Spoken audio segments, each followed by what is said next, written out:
আদালতে আল্লামা মামুনুল হককে নিষ্পাপ নির্দোষ হিসাবে ঘোষণা দিয়ে মামলা থেকে অব্যাহতি প্রদান করেছে। মাননীয় স্পিকার, আপনি স্পিকার হয়েছেন কোন শিক্ষা নিয়ে, কি পড়ালেখা করেন? আপনি বলেন আপনি নাকি অনেক স্টাডি করেন, গোড়ার স্টাডি করেন, এতগুলো পত্রিকা আপনি দেখেন নাই যে এটা নিষ্পত্তি হয়ে গেছে।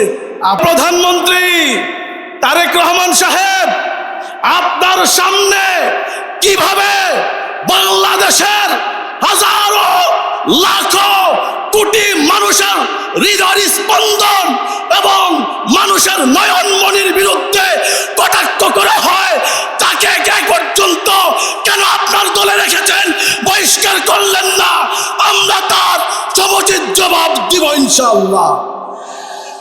চরিত্র নিয়ে যেটা নিষ্পত্তি হয়ে গেছে, আদালতে আল্লামা মামুনুল হককে নিষ্পাপ নির্দোষ হিসাবে ঘোষণা দিয়ে মামলা থেকে অব্যাহতি প্রদান করেছে। মাননীয় স্পিকার, আপনি স্পিকার হয়েছেন কোন শিক্ষা নিয়ে, কি পড়ালেখা করেন? আপনি বলেন আপনি নাকি অনেক স্টাডি করেন, গোড়ার স্টাডি করেন, এতগুলো পত্রিকা আপনি দেখেন নাই যে এটা নিষ্পত্তি হয়ে গেছে। আপনার কাছে এটা বোধগম্য হয়নি, নির্বোধের মতন কথা বলেন।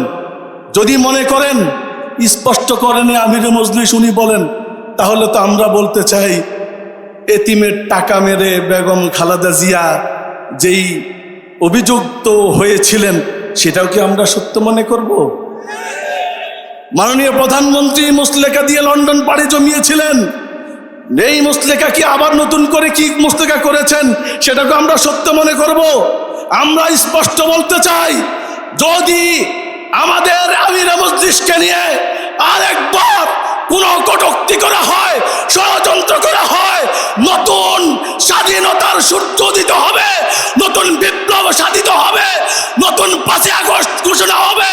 সেই বিপ্লবের নেতৃত্ব আল্লামা মামুনুল হক দিবে, বাংলাদেশ খেলাফত মজলিস দিবে, বিপ্লবী সরকার গঠন করা হবে ইনশাআল্লাহ।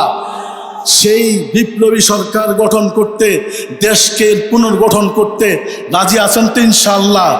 ইনশাআল্লাহ দেখা হবে আবারও রাজপথে, স্লোগানে স্লোগানে, এবং আমরা একসাথে এদেশ গড়ার জন্য আমরা ইনশাআল্লাহ নতুন আমরা বিপ্লব ঘটাবো।